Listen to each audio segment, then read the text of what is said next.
आज हम लोग करंट एंड इलेक्ट्रिसिटी के एमसीक्यूज करेंगे। मैंने अभी तक आपको वन शॉट तो पढ़ा दिया है, सिर्फ आपको मैंने अभी तक इंस्ट्रूमेंट्स नहीं पढ़ाया है करंट एंड इलेक्ट्रिसिटी में, बाकी मैंने आपको सब कुछ पढ़ा दिया है। तो इसी में से आपके एमसीक्यूज कैसे कैसे पूछे जा सकते हैं टर्म वन में, और इवन आपके कॉम्पिटेटिव एग्जाम्स में भी कैसे करके घुमा के पूछ सकता हो, आपको भले पता होगा। एक भी नई चीज नहीं है, मैंने आप लोगों के लिए जितना मैंने पढ़ा रखा है उतने में से ही कैसे कैसे करके घुमा के देगा वो अब हम लोग देखेंगे। मैंने आपको सैंपल पेपर तो बता दिया था, मैंने आपको पैटर्न बता दिया था, आप कैसे करके प्रिपेयर कर सकते हो अपने टर्म वन एग्जाम्स के लिए, सीबीएसई बोर्ड के लिए। तो अब हम लोग करंट एंड इलेक्ट्रिसिटी का स्टार्ट करते हैं। तो देखो मैंने इसमें ना कुछ क्वेश्चंस लिखे हुए हैं, मैं ना पीडीएफ जो है वो डिस्क्रिप्शन बॉक्स में डाल दूंगा मैं। और पीडीएफ के अलावा, पीडीएफ में तो आपको सिर्फ 25 क्वेश्चंस है, बट इसके अलावा ना मैं आपको काफी ज्यादा बीच बीच में भी क्वेश्चंस बताता रहूंगा, जिससे आपके आने की पॉसिबिलिटी बहुत ज्यादा है। तो अब हम स्टार्ट करते हैं। देखो सबसे पहले तो जो हम क्वेश्चंस पढ़ेंगे, अपने पास व्हाइट बोर्ड नहीं है ना, तो कॉपी में ही लिखा हुआ है, ठीक है। तो एक मिनट, हाँ देखो फर्स्ट क्वेश्चन क्या बोल सकता है। फर्स्ट में बोलता है कि ऐसा इनमें से कौन सी चीज है जिसमें सिर्फ आपका इलेक्ट्रॉन्स या फिर आपका नेगेटिव चार्ज, इलेक्ट्रॉन बोल सकता है या फिर नेगेटिव चार्ज आपका फ्लो करते हैं, सिर्फ नेगेटिव चार्ज या इलेक्ट्रॉन फ्लो करते हैं, एक ही चीज, ठीक है, नेगेटिव चार्ज ही होता है इलेक्ट्रॉन। तो कौन सा ऐसा है आपको दे देगा वो, इलेक्ट्रोलाइट, कंडक्टर, या फिर जो जो यहाँ पे ऑप्शंस लिख रखे हैं वो तो कौन सा है इनमें से। तो इसका जो सही आंसर होता है वो आपका कंडक्टर। कंडक्टर ऐसा है जिसमें आपके सिर्फ और सिर्फ इलेक्ट्रॉन्स फ्लो करते हैं, आपके पॉजिटिव चार्ज नहीं करते हैं फ्लो। तो इसको ध्यान में रखना, ये आपसे पूछ सकता है। अब दूसरा आपसे पूछ लेगा कि ऐसा कौन सा है, इनमें से कौन सा है जो जहां आपके इलेक्ट्रॉन एंड या फिर क्या बोल सकता है नेगेटिव एंड पॉजिटिव चार्ज दोनों के दोनों फ्लो करते हैं, जिससे दोनों के दोनों फ्लो करते हैं, वही दे देगा, कंडक्टर दे देगा। अब पहला वाला अगर नहीं देता है तो आपको कंडक्टर में भी चॉइस रहती है, दूसरा आपको दे देगा इलेक्ट्रोलाइट, तीसरा आपको सेमीकंडक्टर को या कुछ और दे देगा। तो इनमें से कौन सा होगा, तो इसका आंसर है आपका electrolyte, electrolytic solution. Electrolytic solution, सिर्फ इलेक्ट्रोलाइट लोगे, अरे यार सॉलिड में कभी होता है क्या यार, आयंस बनते हैं कभी, बिल्कुल नहीं बनते यार। जब सोल्यूशन जब तक आप नहीं बनाओगे तब तक कैसे बनेगा, उसमें नहीं बन पाएगा ना। तो पॉजिटिव और नेगेटिव दोनों किसमें करते हैं, इलेक्ट्रोलाइटिक सोल्यूशन में। कहीं इलेक्ट्रोलाइट दे दिया और दूसरा इलेक्ट्रोलाइटिक सोल्यूशन दे दिया, फर्क है दोनों में। इलेक्ट्रोलाइट मतलब जब आपका सिंपल हो, जैसा आपका मैंने कोई भी एक इलेक्ट्रोलाइट ले लिया तो उसको मैंने सोल्यूशन नहीं बनाया, तब उसमें कोई आयंस नहीं होंगे, लेकिन जैसे मैंने उसको सोल्यूशन पानी में घोल दिया है, किसी भी सॉल्वेंट में घोल दिया, तब जाके वो आपका क्या बन जाएगा, सोल्यूशन बन जाएगा और आपके आयंस फ्लो करना शुरू कर देंगे। जो आपका नेक्स्ट है वो क्या बोलता है, जो चार्जेस है, charged particle exist in atmosphere. क्या चार्ज पार्टिकल एटमॉस्फेयर में एग्जिस्ट करते हैं, आपको बहुत सारे ऑप्शन दे देगा। या फिर ये पूछ रहे कि एटमॉस्फेयर में एग्जिस्ट करते हैं तो कहां पे करते हैं, तो हाँ बिल्कुल एटमॉस्फेयर में एग्जिस्ट करते हैं चार्ज पार्टिकल। आपको मैं देखो साइड साइड में क्वेश्चन भी दिखाते जा रहा हूं, जिस जिसका नहीं दिखा रहा हूं तो आप उसको नोट कर लेना। यहां पर देखो आप लोगों के बिल्कुल एग्जिस्ट करते हैं एटमॉस्फेयर में, क्या एग्जिस्ट करते हैं, बिल्कुल करते हैं एटमॉस्फेयर में एग्जिस्ट, यस। अब कहां पे करते हैं, तो करते हैं आयनोस्फेयर में। कहां पे, आयनोस्फेयर, ठीक है। एटमॉस्फेयर में एग्जिस्ट करते हैं और कहां पे करते हैं, आयनोस्फेयर में करते हैं। अब जो आपका नेक्स्ट है उसमें आपको रिप्रेजेंटेशन पूछ सकता है कि इनमें से कौन सा ऐसा है जो आपका करंट डेंसिटी को, या फिर कोई भी आपको फॉर्मूला पूछ सकता है, जैसे आपको रो पूछ लेगा, कंडक्टिविटी, रेजिस्टिविटी, कुछ भी पूछ सकता है। इनमें से कौन सा है जो आपको सही से रिप्रेजेंट करता है। जैसे मैं आपको एक एग्जांपल के लिए करंट डेंसिटी का बता देता हूँ। यहाँ साइड में यहाँ पर जहाँ पर पी लिख रखा है ना, उसका मतलब रो है यार, वो पी का जरा ऑप्शन नहीं मिला है ना मेरे को, मतलब ढंग से सिंबल नहीं मिला, इसीलिए मैंने इसका यूज कर दिया, और सिग्मा का भी। तो इसमें बहुत सारे ऑप्शन दिए हैं, तो इनमें सही हमको एक फॉर्मूला पता है। अगर आपको नहीं पता है करंट डेंसिटी होती क्या है, हम लोगों को ये फॉर्मूला पता है ना, P equals to I into R. अब देखो ये हम लोगों को पता है, अब और क्या पता हमको V equals to I, R को कैसे लिख सकते हैं, रो एल अपॉन ए, ऐसे करके लिख सकते हैं।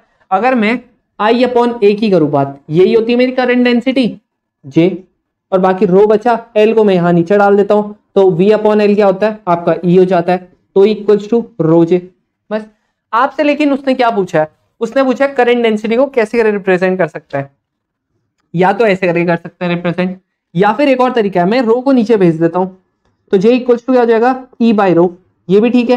या 1/ρ को कैसे लिख सकता हूँ, सिग्मा, सिग्मा मतलब कंडक्टिविटी, ऐसे भी ठीक है। तो इन तीनों में से जो सा आपका ऑप्शन है वो आप सही कर सकते हो। अगर मैं बात करूं तो इसमें कौन सा है, आपका बी वाला ऑप्शन है, E/ρ।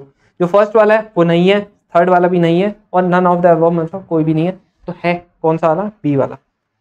नेक्स्ट है, अब और कैसे पूछ सकता है, आपसे क्या बोलेगा कि इनमें से ना एवरेज, ये क्या बोलता है, एवरेज वेलोसिटी क्या होगी इलेक्ट्रॉन की किसी भी वायर के अंदर जब आपका कोई करंट पास नहीं हो रहा होगा, एवरेज वेलोसिटी क्या होगी। ऑप्शन दे रखे हैं आपको, 0 होगी, -e इलेक्ट्रॉन की E tau upon m, tau को जरा t लिख रखा है तो समझ जाना कि टाउ है वो, तो इसका मतलब कौन सा वाला होगा। अब देखो आपको ना एक बहुत इंपॉर्टेंट पॉइंट याद रखना है, जब भी ना जैसे हमारी कोई वायर है, इसमें बहुत सारे इलेक्ट्रॉन्स होंगे, जब तक मैंने करंट देना शुरू नहीं करूंगा तब तक क्या करते हैं ये लोग, यह भी खुला है, यह भी खुला है, ठीक है, खुला है, क्या करते हैं ये लोग, ये वाला इससे टकरा लेगा, इससे टकराएगा, इससे ऐसे ऐसे करके एक दूसरे से टकराएंगे, मोशन होता रहेगा, अंदर ही होगा, कोई बाहर नहीं आता है कोई भी इलेक्ट्रॉन, ठीक है। हमको पता ही नहीं चल पाएगा अंदर फ्लो हो भी रहा है कि नहीं हो रहा है। तो इसका जो नेट वेलोसिटी होती है ना वो कितनी होती है, 0। इनिशियल की बात करूं, या इसी को हम यू से भी रिप्रेजेंट करते हैं, तो ये क्या होता है आपका 0 होता है। तो इसका मतलब आपका जो एवरेज वेलोसिटी होगी जब कोई करंट पास नहीं हो रहा होगा तो कितना होगा, 0 होगा। और कौन सा ऑप्शन, ए वाला ऑप्शन, ठीक है। अब दूसरा आपका इसी में क्वेश्चन क्या पूछ सकता है, कहेगा जब हमने यहां पर से करंट देनी शुरू कर दी तब क्या होगी आपकी वेलोसिटी, तो ये वही वेलोसिटी होगी जो आपकी ड्रिफ्ट वेलोसिटी होती है, क्योंकि ये वाला क्या करेगा, अब देखो ये बहुत सारे इलेक्ट्रॉन्स है, ठीक है, ये वाला इसको देगा धक्का, ये वाला यहां से चलना शुरू करेगा, यहां पर से करंट फ्लो होगी। अब करंट की जस्ट अपोजिट डायरेक्शन में इलेक्ट्रॉन्स फ्लो करते हैं, तो ये वाला इधर को देगा धक्का, ये वाला इधर इसको, ये वाला इसको, ये वाला इसको, ऐसे करके एक दूसरे को धक्का देते रहेंगे, एक दूसरे को धक्का देंगे और एक पर्टिकुलर डायरेक्शन में देंगे, तो जरूर करंट सारी यहाँ को फ्लो हो जाएंगे, मतलब इलेक्ट्रॉन्स इधर को फ्लो करना शुरू कर देंगे। तो कितना होगा आपका ड्रिफ्ट वेलोसिटी के बराबर। अब ड्रिफ्ट वेलोसिटी होती कितनी है, होती है E, ये टाउ अपॉन m, ये आपकी क्या होती है, ड्रिफ्ट वेलोसिटी होती है। अब E की जगह पे आप क्या लिख सकते हो, V/L भी लिख सकते हो, तो ये भी आपका ठीक है। E का मतलब इलेक्ट्रॉन है, ठीक है, तो ये कोई अगर आपका ऑप्शन है वो आपका बिल्कुल सही ऑप्शन है। समझ में आ गया। तो ये वाला आप देख लो कैसे कैसे पूछ रखे मैंने। अब मैं एक चीज आप लोगों को पहले क्लियर कर दूं, ये जितने भी एमसीक्यूज है ना ये मैंने खुद बना रखे हैं बुक के बीच से, ठीक है, तो बुक के बीच से कैसे कैसे करके पूछ सकता है वो चीज मैंने बता रखा है, ठीक है। इससे ज्यादा टफ तो मेरे हिसाब से तो पूछना नहीं चाहिए, बुक ही में नहीं है तो कहां से पूछेगा यार, बाहर से तो पूछेगा नहीं, एनसीईआरटी का। प्लस मैंने आपको जो ना सिलेबस कट का मैं कुछ नहीं मान रहा हूँ, मैं आपको पूरा पूरा सिलेबस से ही बता रहा हूँ, ठीक है, तो इसीलिए कोई घबराने की बात नहीं है। अगर हल्का फुल्का ऊपर नीचे भी आ जाता है आप लोग जरूर कर लोगे। बाकी जिसको पर्टिकुलरली पढ़ना है सिलेबस के अंदर से वो सिलेबस देख सकता है, वो टॉपिक ना पढ़े जो मैं पढ़ा रहा हूँ, और जो सिलेबस में नहीं है तो वो ना पढ़े, कोई दिक्कत नहीं है। बाकी बाद में तो आपको पढ़ना ही है, अगर आप किसी भी तैयारी कर रहे हो, कॉम्पिटेटिव एग्जाम्स की तैयारी कर रहे हो तब भी करना है, आप ग्रेजुएशन कर रहे हो तब भी आपको करना ही है, इससे अच्छा भी पढ़ लो यार। नेक्स्ट जो है वो बोलता है क्या आपका ड्रिफ्ट जो जैसे वेलोसिटी, ये करें आपका इलेक्ट्रॉन है ऐसे ऐसे करके जा रहा है, ऐसे करके किसी भी डायरेक्शन में ड्रिफ्ट हो रहा है, तो अगर मैंने इलेक्ट्रिक फील्ड यहाँ को देनी शुरू की, इलेक्ट्रिक फील्ड देनी शुरू की, तो क्या ये इस इलेक्ट्रॉन के ड्रिफ्ट को इफेक्ट करेगा? अगर हाँ करेगा तो कैसे करेगा, या नहीं करेगा तो ठीक है, नहीं करेगा तो ठीक है, नहीं तो करेगा तो कैसे करेगा। बिल्कुल ये इसके अगर इलेक्ट्रिक फील्ड आपने पास कराई है तो ड्रिफ्ट करता है, ड्रिफ्ट को इफेक्ट करता है। अब कैसे करता है, जस्ट ऑपोजिट डायरेक्शन में। कैसे, जस्ट ऑपोजिट डायरेक्शन में। अगर ये इधर को हमारी इलेक्ट्रिक फील्ड है और हमारा ऐसे करके इलेक्ट्रॉन चल रहा है, तो एक ऐसे करेगा, ये हल्का सा जस्ट ऑपोजिट डायरेक्शन में क्या कर देगा, ड्रिफ्ट कर देगा। तो इसका जो ऑप्शन है वो क्या है, yes slightly in opposite direction of electric field, electric field के थोड़ा सा ऑपोजिट डायरेक्शन में क्या कर देगा, ड्रिफ्ट करेगा। ठीक है, तो ये आपका सही आंसर है, यस करेगा, इफेक्ट करेगा, और कहां को करेगा, slightly, slightly in opposite direction. ठीक है, तो yes it will affect the drift of the electron when the electric field is applied and in which direction, in slightly opposite direction. तो ये आपका इसका आंसर हो गया। अब जो आपका नेक्स्ट पूछ सकता है, ये पूछेगा क्या आपकी ड्रिफ्ट एवरेज वेलोसिटी जो है वो क्या पूछेगा, टाइम वेरिएंट है, इंडिपेंडेंट ऑफ टाइम है, या डिपेंड करती है किसी मटेरियल पे, मटेरियल ऑफ वायर पे, या फिर इनमें से कोई भी नहीं। तो हाँ, ये क्या करती है, ये आपकी इंडिपेंडेंट है, इंडिपेंडेंट ऑफ टाइम। आपकी जो एवरेज वेलोसिटी है ना, एवरेज वेलोसिटी वो क्या होती है, इंडिपेंडेंट होती है टाइम के। जितने भी, ये आपको याद रखना है, मैंने जितने भी बता रहा हूं ना, ये सारे के सारे बुक्स की लाइन है, ठीक है, ये आपके एनसीईआरटी की लाइन है, मैं लाइन ही से आपके क्वेश्चन बना के बता रहा हूं आपको। तो अब ये बोर्ड थोड़ा मिटा देता हूं मैं। अब देखो यार, इसके बाद क्या है, इसके बाद ना जो फॉर्मुलेज हैं, मैं आपको फिर से बता देता हूँ, जो फॉर्मुलेज है ना उससे आपका कैसे भी घुमा के दे सकता है, सारे के सारे फॉर्मूले पढ़ लो यार। क्या है यार फॉर्मूले में, एक से दूसरा बनता है, दूसरे से तीसरा बनता है, तीसरे से चौथा बनता है, सारे के सारे ऐसे ही तो है, कोई नया फॉर्मूला नहीं है, बिल्कुल ही नया कुछ नहीं आ जाता, ठीक है। तो कभी भी अगर आपको प्रॉब्लम आए तो आपको क्या करना है, डेरिवेशन, इसीलिए कल मैंने आपको बोला था कि ना आपको क्या करना है, प्रैक्टिस करनी है डेरिवेशन की। क्या करनी है, प्रैक्टिस करनी है। प्रैक्टिस क्यों करनी है, ताकि आप जो फॉर्मूला है उसको डेराइव कर सको। अब मैं आपको सारे फॉर्मूले इसको पढ़ा ही रहा हूँ, तो वहीं से कर लेना, और बाकी आपकी मर्जी है, कहीं और से पढ़ते हो आप लोग, बहुत बढ़िया है। बाकी अगला क्या पूछ सकता है, मोबिलिटी का पूछ सकता है। मोबिलिटी हमको पता है क्या होती है, drift velocity per unit electric field. अब ड्रिफ्ट का अभी वेलोसिटी का पढ़ा था, ड्रिफ्ट वेलोसिटी का क्या होता है आपका, वो होता है आपका ई, ये टाउ अपॉन एम, ये होता है, और इसके नीचे से ई है, तो ई से ई कट गया, ई टाउ अपॉन एम आ गया। अब यहाँ पर और क्या दे सकता है, देख लेना। इसके अलावा तो मेरे हिसाब से या ये दे देगा ऑप्शन में, या ये दे देगा ऑप्शन में। ड्रिफ्ट वेलोसिटी कौन सा सही से रिप्रेजेंट करता है, इन दोनों में से जो ऑप्शन होगा वो देख लेना। अगला क्या कहता है, in which of the statement is correct for the diode, diode के लिए कौन सी स्टेटमेंट करेक्ट है। अब अगर आपने डायोड का जरा वो देखोगे ना ग्राफ, तो उसका ना कुछ ऐसे करके बनता है, थोड़ा सा ग्राफ ऐसे करके,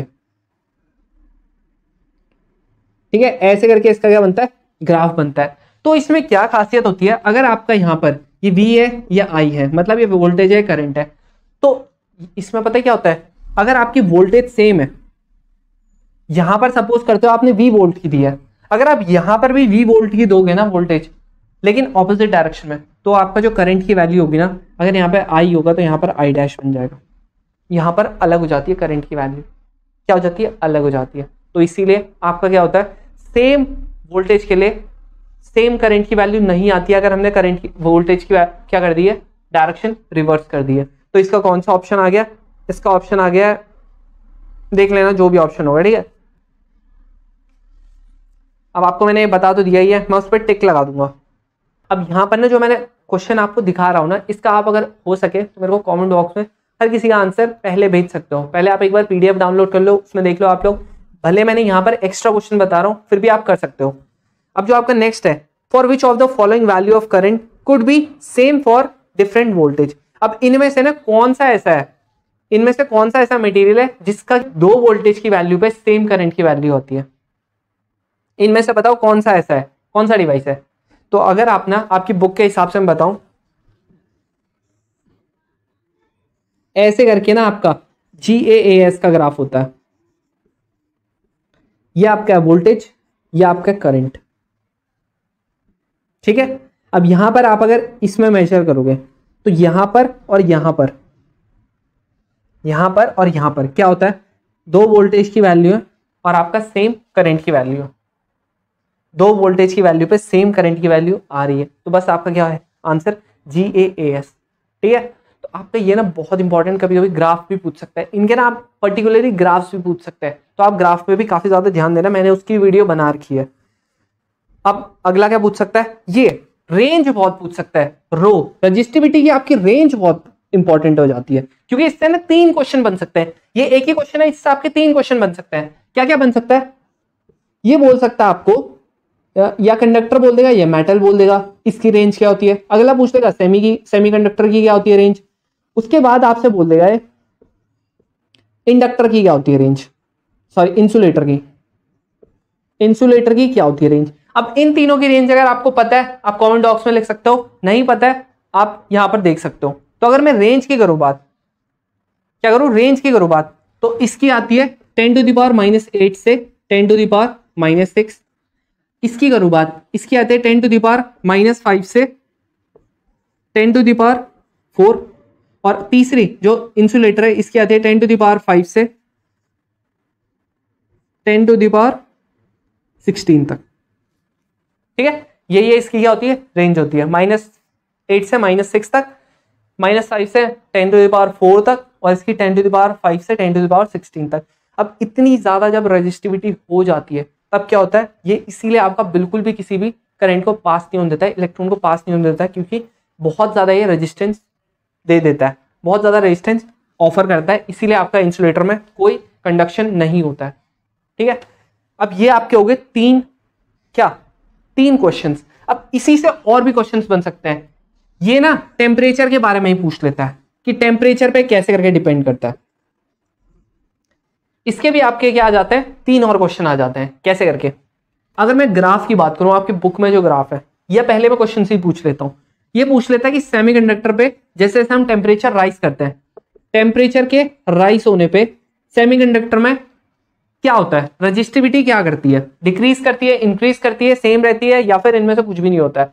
तो आपका क्या आंसर होना था। तो इससे पहले मैं आपको, या फिर मेटल्स में क्या होता है, मेटल में इंक्रीज करती है, डिक्रीज करती है, या फिर पर्टिकुलरली कॉपर का पूछ लेता है या नाइक्रोम का पूछ लेता है, क्या होता है इनमें। तो अगर मैं आपको ग्राफ्स बताऊं ना, तो ग्राफ्स 3 ग्राफ आपको याद रखने हैं, एक ऐसे, एक आपको ऐसे करके, एक आपको रखना है ऐसे करके। अब आप बोलोगे ये है क्या, ये पहला वाला जो है ये रो और टी के ग्राफ है सारे के सारे। किसके, रो टी के, रो टी नहीं, हाँ रो और टी के ग्राफ, मतलब रो मतलब रेजिस्टिविटी, टी मतलब टेम्परेचर। पहला वाला जो है, पहला वाला किसका आपका, पहला वाला है आपका नाइक्रोम का, नाइक्रोम। जो सेकंड है, सेकंड आपका है कॉपर का, थर्ड वाला आपका है ये सेमीकंडक्टर का। किसका है ये, सेमीकंडक्टर का। अब देखो, आप खुद देखो, ये रो, ये टी हो गया, ये रो टी हो गया, ये रो टी हो गया। अब सेमीकंडक्टर की करो बात, यहाँ पर देखो जैसे जैसे आपका टेम्परेचर बढ़ रहा है, आपकी रेजिस्टिविटी क्या हो रही है, कम हो रही है। तो सेमीकंडक्टर में ऐसे करके होता है, ये आपका टेम्परेचर जैसे जैसे हम बढ़ाएंगे वैसे वैसे आपकी रेजिस्टिविटी कम होती रहती है। वो आपको इस ग्राफ से क्लियर हो गया। ठीक है, अब आपका जो मेटल्स होता है, मेटल में क्या हो रहा है, जैसे जैसे आप टेम्परेचर बढ़ा रहे हो, आपका रेजिस्टिविटी आराम से क्या हो रहा है, बढ़ रहा है, बढ़ रहा है, बस इसमें बढ़ता है, मेटल्स में, सेमीकंडक्टर में कम होता है। आपको पता लग गया, अगर आपको ग्राफ आता है तो आपको पता लग जाएगा कि टेम्परेचर आपका क्या होगा, मतलब टेम्परेचर बढ़ने के साथ साथ आपकी रेजिस्टिविटी कम हो रही है, ज्यादा हो रही है, क्या हो रही है, वो आपको यहीं से पता लग गया। अब अगर आपको और नहीं पता होता ये ग्राफ, तो आप नहीं पता कर पाते। तो बस अब यहीं से आपको क्या होता है, जो ये होती है कंडक्टिविटी, वो क्या होगी, जस्ट उल्टी होगी, है ना। क्यों, क्योंकि रो क्या होती है, इनवर्सली प्रोपोर्शनल होता है उसके। ठीक है, तो रो के जस्ट उल्टा होगा। तो यहां से अगर आपको ये सब पता है ना, आप कर सकते हो। अब देखो आपका नेक्स्ट क्वेश्चन कैसे करके पूछ सकता है, आपका ना जो एक्चुअली में टेम्परेचर होता है ना, ये जो आपका रेजिस्टिविटी के बारे में निकालते हैं हम लोग, पता है किससे निकालते हैं, उसका फॉर्मूला कैसे करके होता है, ये आपको मैंने फॉर्मूला बता रखा है, इससे होता है। अब अगर आपका टेम्परेचर ज्यादा, टेम्परेचर डिफरेंस ज्यादा, आपका नॉर्मल सी बात है, आपकी रो की वैल्यू ज्यादा, तो इसीलिए आपका टेम्परेचर क्या होता है, टेम्परेचर के साथ साथ रेजिस्टिविटी बढ़ते रहती है। अब वहीं पे अगर आपका अल्फा की बात करें, अल्फा किसको बताता है, क्या रिप्रेजेंट करता है, वो मैंने बता रखा है। अब इसका क्या पूछ सकता है, और फॉर्मूला कैसे पूछ सकता है, डायमेंशन पूछ सकता है इसकी। अब जो इसकी डायमेंशन होती है वो क्या होती है, टी इनवर्स, मतलब टेम्परेचर इनवर्स। ठीक है, ये पूछ सकता है, ये टाइम नहीं है, हाँ टेम्परेचर इनवर्स है।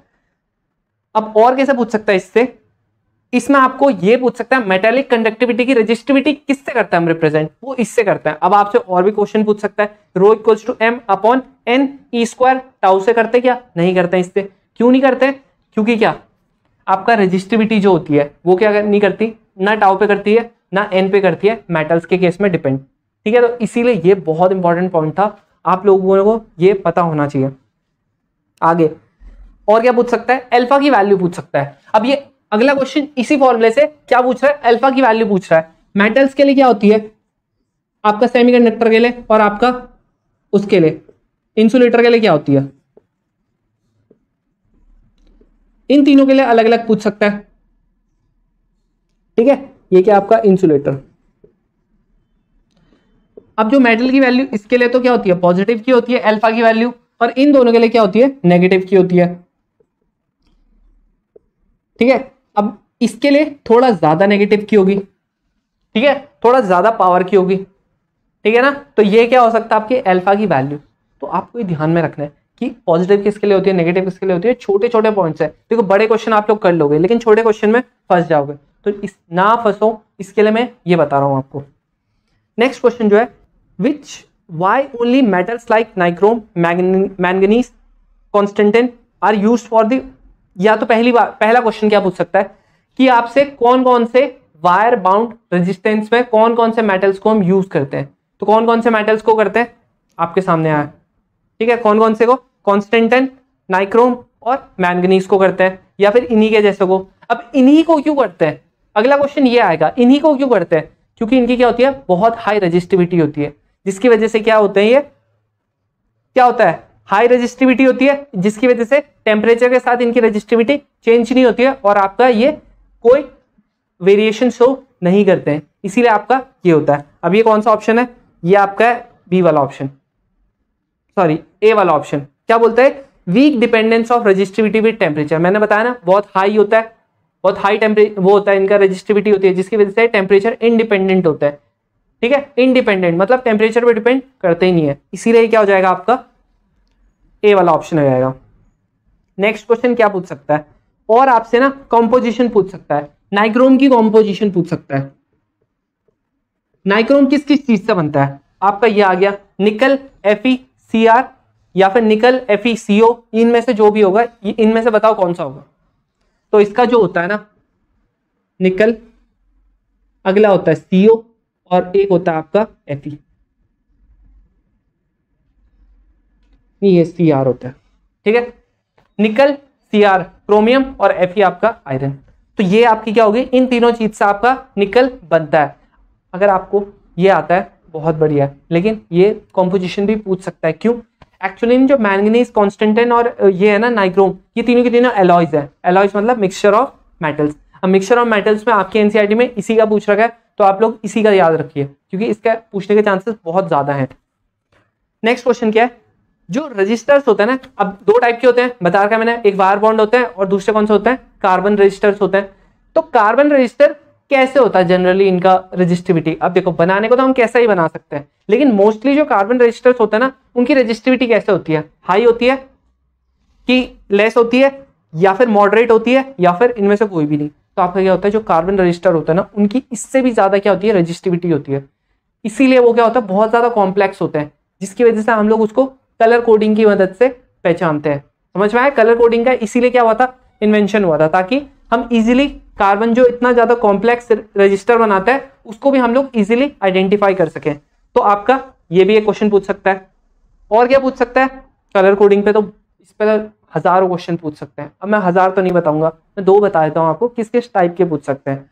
तो कलर कोडिंग पे देखो, पहली बात तो BB Roy, great Britain, very good wife, ये तो आपको पता होना चाहिए, और इनका टॉलरेंस पता होना चाहिए। गोल्ड का 5%, सिल्वर का आपका 10% और नो कलर है तो 20%। और आपका क्या होना चाहिए, ये मैंने बोल रखा है, ऑरेंज ब्लू और yellow, orange blue yellow gold. इन ये बताओ कि कौन सा आपका सही इसको रिप्रेजेंट करता है, कौन सा करता है सही से रिप्रेजेंट इसको। इसका है आंसर है सी वाला, 36 × 10⁴ ओम प्लस माइनस 5%। अगर आपको ये नहीं आता है, ये आपके सामने है, ये टेबल को आप देखो, आप इजीली आइडेंटिफाई कर लोगे।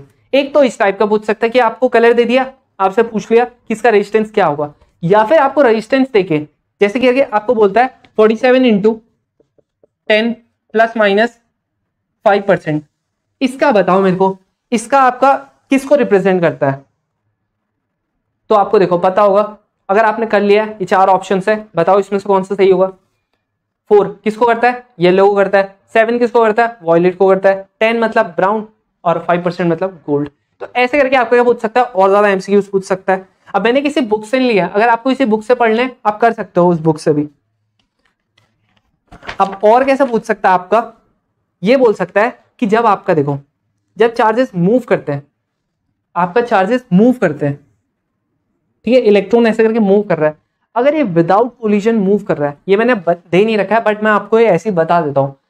अगर ये इलेक्ट्रॉन कंडक्टर में किसी मूव कर रहा है, ऐसे करके कंडक्टर है आपका, इसमें मूव कर रहा है, तो अगर ये विदाउट कोलिजन मूव कर रहा है, तो इसमें कौन सी एनर्जी आपकी क्या होगी, कौन सी एनर्जी चेंज होगी।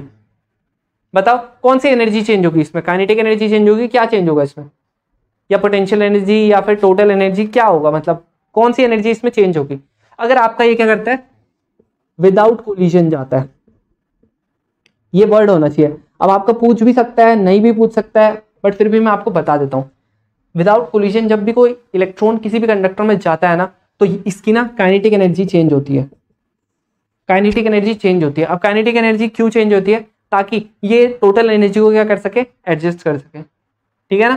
तो आप याद रखना, जब विदाउट कोलिजन कोई भी इलेक्ट्रॉन किसी भी कंडक्टर में जाता है तो उस टाइम पे आपका काइनेटिक एनर्जी चेंज होती है।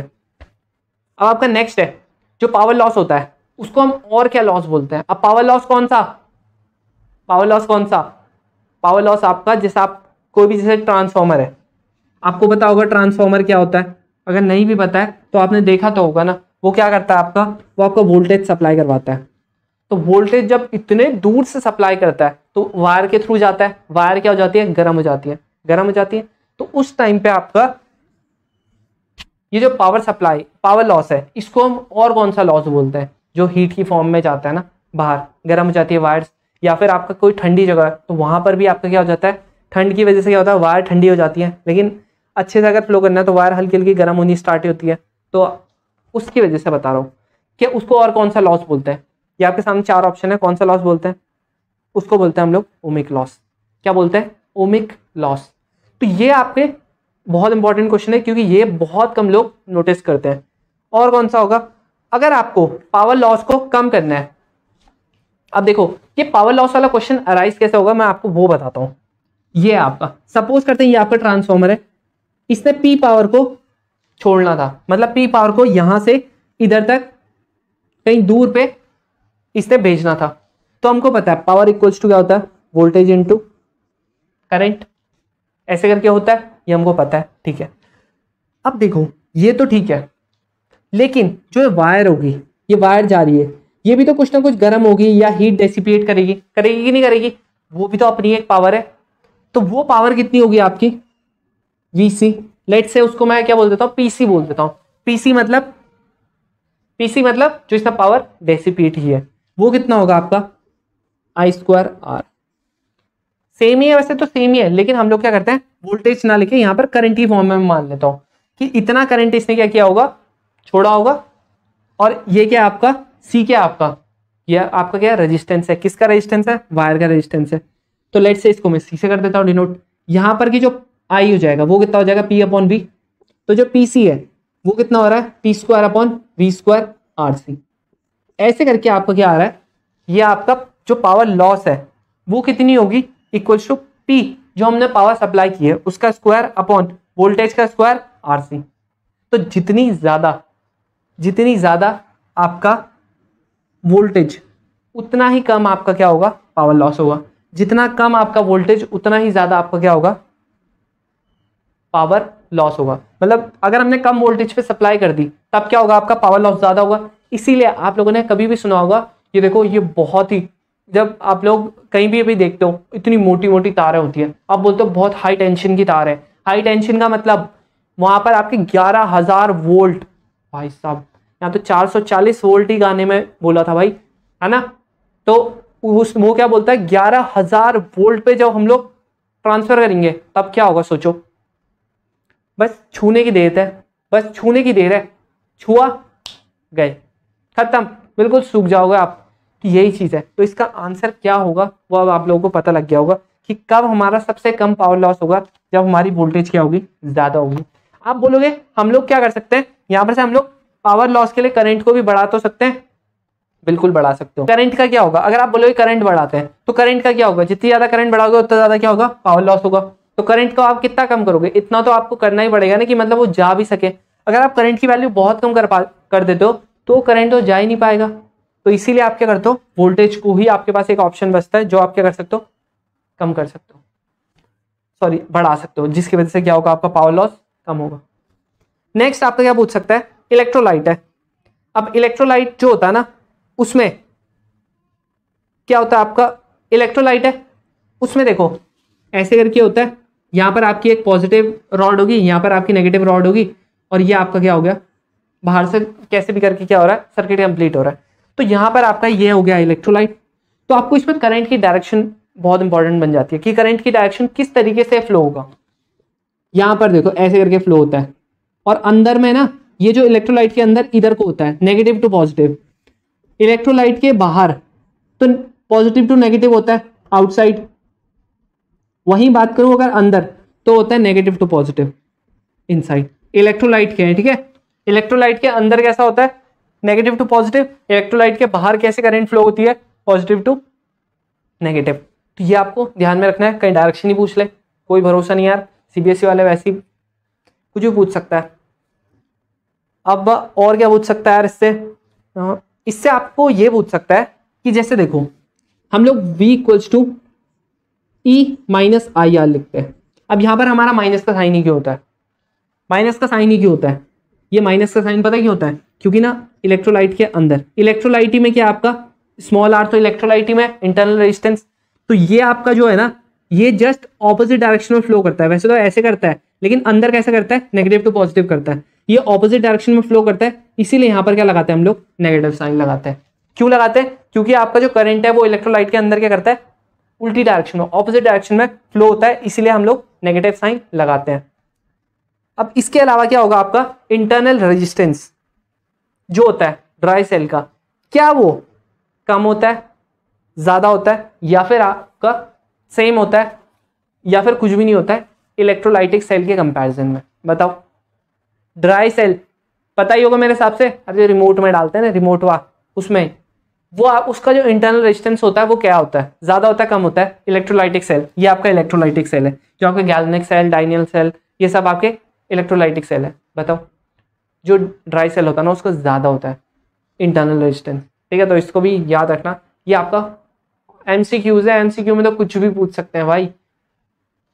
अब और क्या पूछ सकता है, और आपका ना जैसे वो था कॉम्बिनेशन ऑफ सेल थे ना, उसमें देखो ऐसे करके होता है, ऐसे करके जब आपका इसका ईएमएफ E1 है इसका ईएमएफ E2 है तो टोटल ईएमएफ तो हम लोग E1 प्लस E2 लिख लेते हैं। लेकिन जब आपका टर्मिनल्स ऑपोजिट हो जाते थे तब आपका क्या होता था, ये अगर एप्सिलॉन E1 है ये E2 है तो आपका टोटल E क्या हो जाता था E1 माइनस E2।